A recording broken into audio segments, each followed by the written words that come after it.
이해가 되는 분도 있고 이해가 되지 않는 분도 있을 줄 압니다. 그러나 그 크신 하나님이 얼마나 크게 욥에게 그렇게 욥을 그렇게 믿었는지 이따가도 그 말씀이 나오겠지만은 하나님이 사람을 믿은 사건이 별로 없어요. 근데 하나님께서 욥을 믿고 이 고난에 그 길에서 어떻게 견디면서 우리에게 어떤 교훈을 지금 주고 있는지를 우리에게 말씀하고 있다라고 볼 수 있겠습니다. 여러분들이 아시는 바와 같이 욥기서에 나오는 단어 중에서 여러분들이 만약에 이 단어에서 나는 욥기 하면 이런 생각이 난다라는 단어를 고르라면은 아마 고난이 제일로 많이 나올 것 같아요. 그래서 이 고난이라는 것은 참 우리가 살아가면서 참 힘든 일이고 어느 누구든지 이 고난에 거기에 내가 동참하기를 원하는 사람은 한 사람도 없을 것입니다. 웬만하면은 고난이 좀 벗어났으면 좋겠다는 생각을 갖는 것이 일반 사람들이고 또 우리 신앙인들도 역시 마찬가지로 고난을 그렇게 즐겨 할 수 있는 것은 아니라고 볼 수 있겠습니다. 그런데 그럼에도 불구하고 욥이 마지막 42장에서 결국은 욥이 회개를 하면서 하나님 앞에 감사할 수 있었던 것은 그 원인은 무엇인가? 대체가 무엇을 욥이 감사를 했는가? 뭐 소가 많이 생기고 양이 많이 생기고 자식을 많이 생산하고 뭐 이거 어떤 물질적인 우리 소유를 지금 얘기하는 것보다도 하나님께서 이것을 욥에게 다시 한번 갑절로 주신 이유가 그것이 또한 무엇인가? 우리 하나님 잘 믿었더니 이렇게 하나님이 해주셨더라. 이런 논리보다도 하나님은 대체간 그 고난 가운데서 욥에게 왜 이런 갑절로 하나님께서 복을 내려주셨는지 이런 부분도 우리가 다시 한번 깊이 생각해 볼 필요가 있는 것입니다. 그래서 욥은 욥기서에서 감사로 끝났죠. 그래서 결국은 평범하게 죽었다. 마지막에는 욥이 죽었다. 이 말은 뭔 말이냐면 그가 이 고난을 겪고도 140년을 더 살고 손자 4대까지 보았으니 그가 인생을 살아가면서 정말로 처음에는 고난의 역경이었지만 나머지 140년은 엄청난 복 속에서 그가 살았다는 것도 우리에게 또한 시사를 하고 죽는 것도 자연스럽게 죽었다는 것을 우리가 알 수 있는 것입니다. 이 의미는 고난 중에서 감사할 수 있었다라는 그 의미를 다시 한번 캐치해낼 수가 있는 것입니다. 우리가 고난 가운데서도 우리가 인사할 때 감사합시다 라고 서로 인사를 했습니다. 그러면 이 고난 가운데 있을 때 하나님은 우리와 함께 계시지 않는가? 내가 병들었다고 하나님이 떠난 건가? 내가 지금 사업이 안 된다고 해서 지금 하나님이 떠나 계신 것인가? 내 뜻대로 되지 않는다고 해서 과연 하나님께서 지금 떠나서 나와 관심이 없이 그렇게 지금 살고 계시는 것인가? 절대로 우리 하나님은 그런 하나님이 아님을 욥기서를 통해서 우리에게 말씀하고 있는 것입니다. 그러면 욥은 왜 고난을 받았을까? 정말 어떻게 보면 욥처럼 그렇게 의인으로 살았던 그 욥이 무엇을 잘못했기에 그렇게 고난이 올 수밖에 없었는가? 이것은 욥에게서 문제를 찾기보다도 오늘 욥기서 1장에 나와 있는 하나님과 사단과의 대화에서 문제를 찾아야 된다는 것이죠. 그래서 이 욥기는 의인의 고난이다 이렇게도 명명을 해주기도 합니다. 왜냐하면 성경은 당시 욥을 갖다 의인이라고 했어요. 당대 의인이다 이렇게 이야기를 했는데 한 3가지 정도만 왜 그렇게 의로운 자가 되었는지 여기서 의지라는 것은 하나님께서 욥을 인정을 해줬다는 것이죠. 하나님이 인정할 정도로 의로운 자다 이 말이에요. 그의 삶의 형태를 통해서 욥은 잔치를 벌이고 생일잔치를 벌이고 굉장히 부한 삶을 살게 됐는데 그리고 나서 자녀들을 위해서 혹시라도 모르게 지은 죄가 있을 수 있다 해가지고 그가 별도로 하나님 앞에 자녀들을 위해서 하나님께 제물을 드리고 번제를 드리면서 용서를 구했다는 사실인 것입니다. 혹시라도 내가 모르고 지은 죄를 위해서 이만큼 죄와 멀리하기 위해서 욥은 굉장히 자녀들에게 그런 교훈을 주었고 스스로가 그 번제를 통해서도 그 죄를 해결하면서 살았던 사람입니다. 그래서 당대의 의인이라고 이야기하기도 합니다. 뿐만 아니라 이웃을 사랑하는 욥이었어요. 그의 별명은 궁핍함의 사람의 아버지다. 궁핍을 당한 그 사람들의 아버지라는 별명을 받을 정도입니다. 고아와 그리고 홀로 된 사람들을 잘 돌봤다고 성경은 이야기합니다. 그리고 욥은 또 한 가지, 그 사람들의 눈이 되었고 발이 되었다. 가지 못하는 곳에 욥이 대신했고 보지 못하는 것을 대신 대변했고, 그러면서 욥은 나름대로 이 세상 살아가면서 부끄럽지 않게 당대의 의인으로 살았다는 것을 성경은 우리에게 말씀하고 있습니다. 오늘날 우리는 그렇습니다. 하나님을 잘 믿었는데 세상에 나한테 왜 이런 일이 벌어져야 됩니까? 라고 하나님 앞에 항변할 수도 있는 사람이 있습니다. 열심히 신앙생활합니다. 열심히 살았습니다. 누구에게도 정말로 손해를 끼치지 않고 그렇게 살았는데도 불구하고 때로는 고난과 역경 속에 사는 크리스찬들을 우리 주변에서 볼 수도 있는 것입니다. 그때 그들은 하나님 앞에 기도하죠. 내가 왜 이 고난을 겪어야만 되겠습니까? 라고 하나님께 역으로 묻는 경우들이 있습니다. 그런데 이런 욥에게 고난이 온 것은 오늘 말씀처럼 욥의 잘못이 아니라 사실은 하나님과 사탄의 이야기 속에서 나온 그 욥의 고난이 다가온 것이라는 것입니다. 하나님께서 어느 날 이제 이 사탄이 이 땅을 두루 다니면서 하나님의 사랑과 사탄이 앉아있게 됐는데 그곳에서 하나님과 대화를 이룹니다. 그때 하나님께서 이 땅을 두루 돌아다녔던 사탄에게 이렇게 얘기합니다. 1장 8절에서 내 종 욥을 보았느냐, 내 종 욥을 보았느냐 라고 하면서 욥을 칭찬을 해요. 욥은 세 가지를 하나님께 칭찬해 줍니다. 그와 같이 온전한 자와 정직한 자가 이 땅에 없도다. 온전하고 정직한 자다. 욥은 더 나아가서 하나님을 경유하는 자다. 그리고 악에서 떠난 자니 세상에서 이런 자가 없느니라 라고 이 사탄에게 욥에 대해서 칭찬을 하니 사탄이 거기에 대해서 하나님께 항변하듯이 이야기를 합니다. 주께서 까닭없이 하나님을 경외할 수 있는 것은 아니라고 봅니다. 욥은 뭔가 분명한 까닭이 있기 때문에 하나님을 경외하는 거 아닙니까? 보시다시피 이제 주께서 복을 넘치도록 욥에게 주신 까닭 아니겠습니까? 그가는 풍요가 있고 풍성함이 있고 그가 가진 것이 얼마나 많이 있습니까? 그러니 이제 주의 손을 펴서 그의 모든 소유물을 치소서 그리하면 틀림없이 하나님을 배반하고 그리고 욕하고 떠날 것입니다. 욥은 정말 하나님도 칭찬을 받았는데 사탄은 그것을 의심을 했습니다. 결국 이제 하나님께서는 욥의 그 몸에 손을 대지 말고, 이 말은 생명을 죽이지 말고 나머지 모든 것은 네가 알아서 그럼 한번 시험을 한번 해봐라 라는 식으로 이제 맡겨버린 거예요.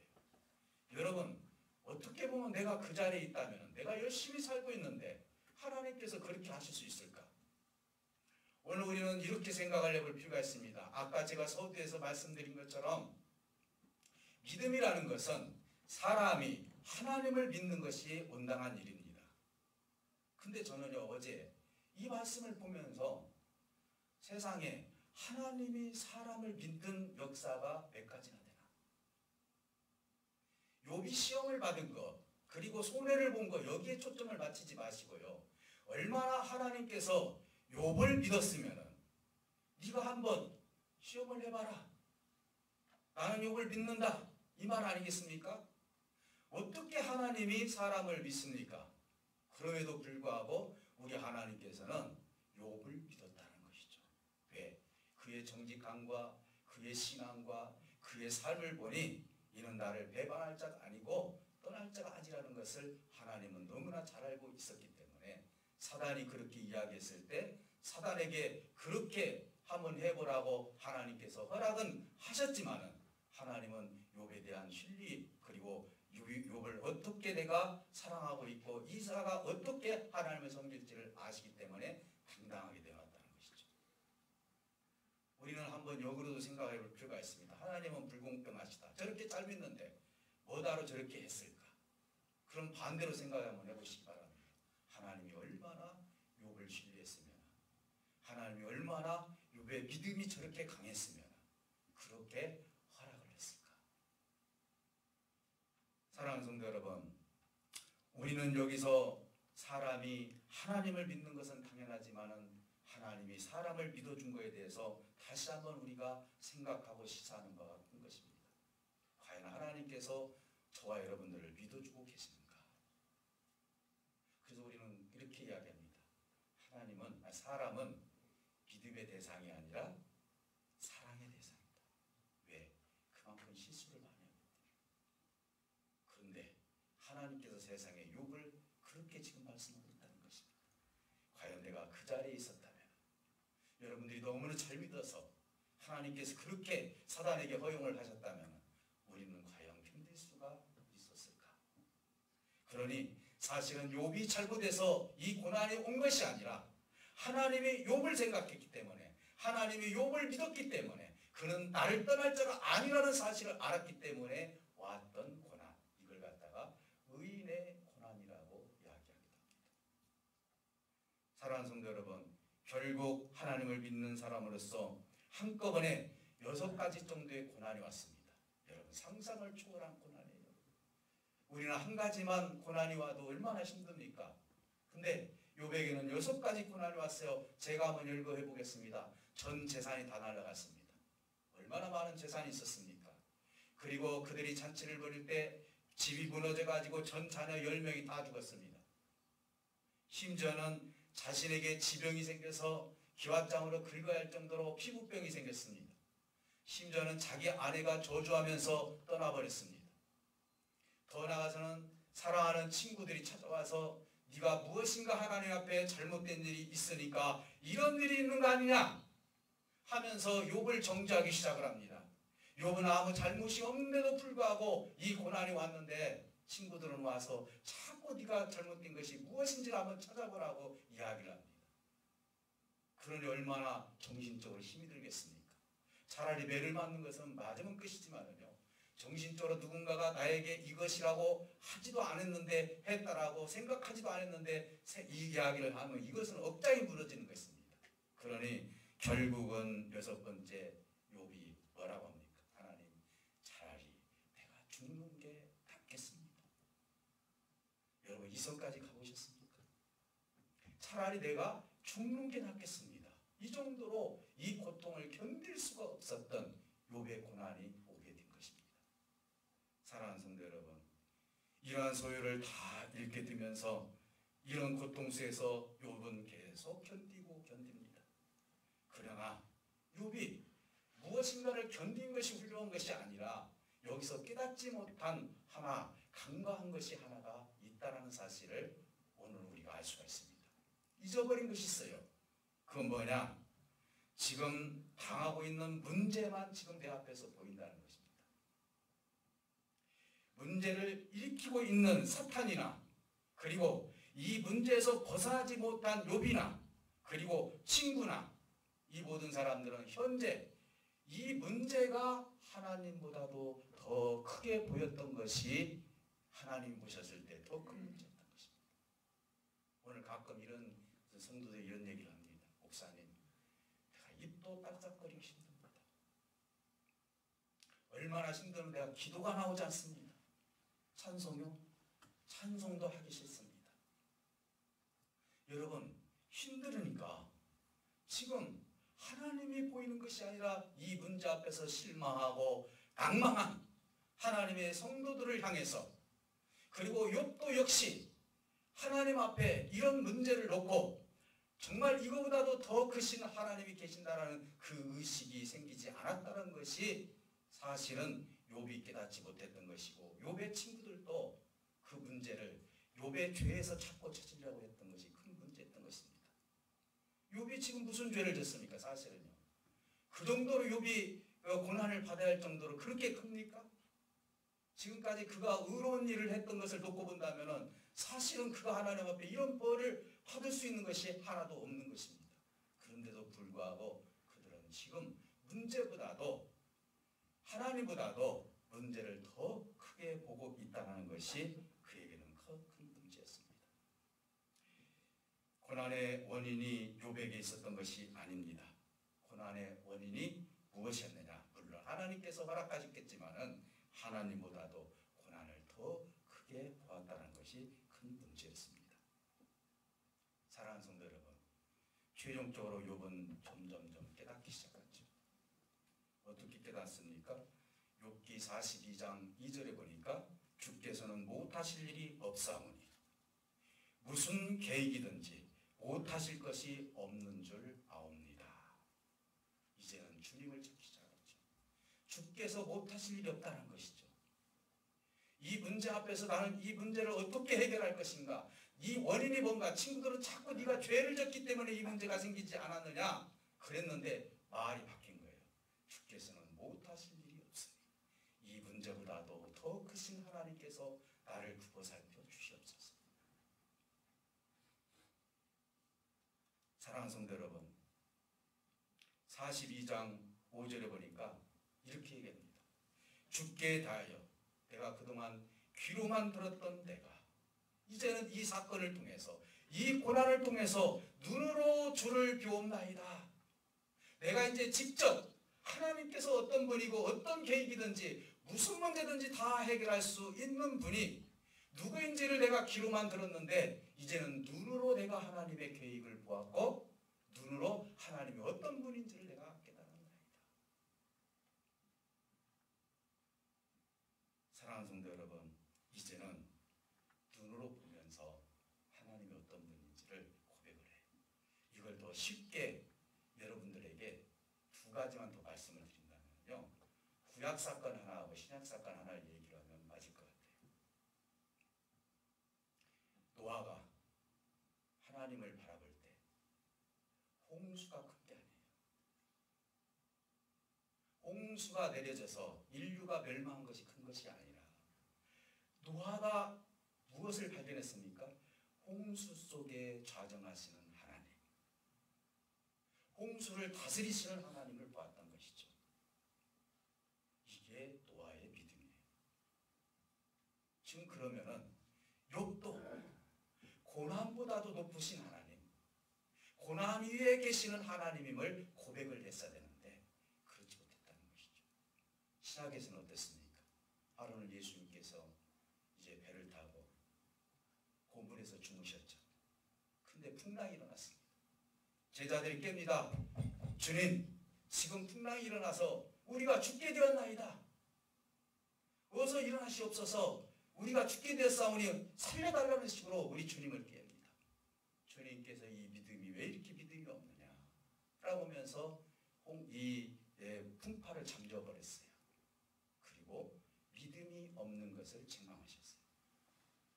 지금 그들에게는 주님, 하나님의 아들이신 예수님이 큰 게 아니라 당장 내 앞에 닥쳐있는 이 풍파가 우리를 삼켜버릴 것 같고 죽일 것 같아서 오히려 이 풍파가 하나님보다도 더 크게 보았던 이 제자들에 대해서 예수님께서는 믿음이 적다고 책망을 내주셨던 것입니다.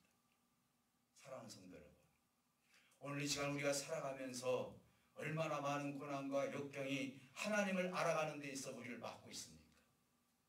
그래서 우리가 집중하지 못하는 일들이 얼마나 많습니까? 어려움이 옵니다. 물질이 다 나갑니다. 건강을 잃어버립니다. 그리고 사업이 망합니다. 정말 우리가 하고자 하는 것들이 제대로 되지 않습니다. 이러면 이럴수록 하나님이 그 위에 계신다는 사실을 우리가 알아야 되는데 오히려 그것이 더 크기 때문에 하나님을 찾기는커녕 오히려 그곳에 집중했던 욥과 같은, 그곳에 집중했던 그런 성도와 같은 그 삶을 하나님은 오늘날 책망하고 계신다는 사실인 것입니다. 오늘 내일 당장 여러분들이 혹시라도 무슨 일을 당했을 때 그것이 과연 하나님보다도 더 크다고 생각하십니까? 그게 생명의 문제이고 그것이 나를 죽이는 어떤 정말 어떤 때는 순교의 문제라 할지라도 어찌 보면은 하나님보다 더 크신 이가 없다는 사실을 우리가 깨달아야 된다는 것입니다. 그래서 저는 홍수 속에 자정하신 하나님이지만 고난 속에 자정하신 하나님이다. 저는 그렇게 우리 하나님을 말씀드리고 싶습니다. 사랑하는 성도 여러분, 오늘 내 고난이 아무리 크다 할지라도 하나님보다도 더 큰 것은 없다는 것입니다. 그래서 우리 하나님은 욥이 하나님 앞에 회개를 한 다음에 하나님이 욥의 친구를 찾아갔습니다. 그리고 하나님이 노하셨습니다. 성경에 보면 노했다고 했어요. 그러면서 하나님은 그 욥의 친구를 살릴 길을 얘기합니다. 왜? 그들도 제대로 알지 못했기 때문에 너는 제물을 들고 욥을 찾아가라. 욥이 너를 위해서 기도해 줄 것이다. 라고 하면서 그들조차도 하나님께서 사랑하셔서 욥을 찾아가니 욥이 이미 그 크신 하나님을 사랑했는데 그 크신 하나님을 체험했는데 이 친구들을 용서하지 못할 이유가 하나도 없었습니다. 그래서 오늘 1절에 친구들을 위해서 우리가 처음 읽은 내용에 보면 뭐라고 얘기했죠? 한번 누가 한번 크게 한번 읽어보시기 바랍니다. 첫 절 시작.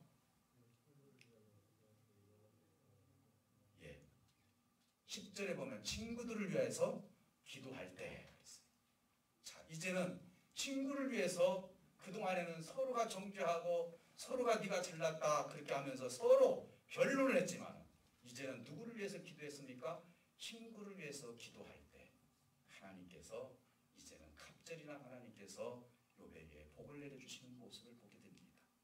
하나님께서 이런 고난을 겪었기 때문에 욥에게 이런 갑절로 복을 주신 것이 아니에요. 내가 하나님 앞에 조건적으로 이렇게 하나님 앞에 신앙생활을 했기 때문에 하나님이 이렇게 주신 것이 아니라고요. 욥이 깨달은 것이 무엇입니까? 욥은 이 땅에서 어느 누구보다도 하나님이 크시다는 것을 알기 때문에 사단이 내가 가지고 있는 소유를 가지고 아무리 흔들어 제낀다 할지라도 우리 하나님은 사단이 가지고 있는 그 권위까지도 하나님은 다 흔들어서 나에게 갑절로 주실 수 있는 하나님이라는 것을 오늘 성경을 통해서 우리에게 말씀하고 계시는 것입니다. 그러니 오늘 우리가 하나님을 경외하고 하나님을 제1주의로 우리가 생각을 하고 그 무엇보다도 하나님이 가장 내 인생에 있어서 가장 큰 분이라고 여러분들이 믿고 하나님을 따르신다면 여러분의 삶은 기름져지고 여러분들의 삶은 하나님 앞에 복된 삶이 될 줄 믿습니다. 여러분 현재 내가 겪고 있는 이 고난을 더 이상 하나님과 견주지 마시길 바랍니다. 그 고난 속에 자정하신 우리 하나님은 여러분들을 위로해 주실 것이고 그리고 여러분들을 사랑하실 것입니다. 10명의 아들, 딸들을 잃어버렸지만 또 10명을 또 주셨어요. 여러분 그러면은요 그 죽은 아들, 딸들은 그냥 끝입니까? 아니죠. 하나님의 나라에 들어가게 되면은 그 아들, 딸들도 하나님의 기업으로서 욥의 기업이 된다는 사실을 우리는 알 수 있어요. 우리는 죽음은 끝이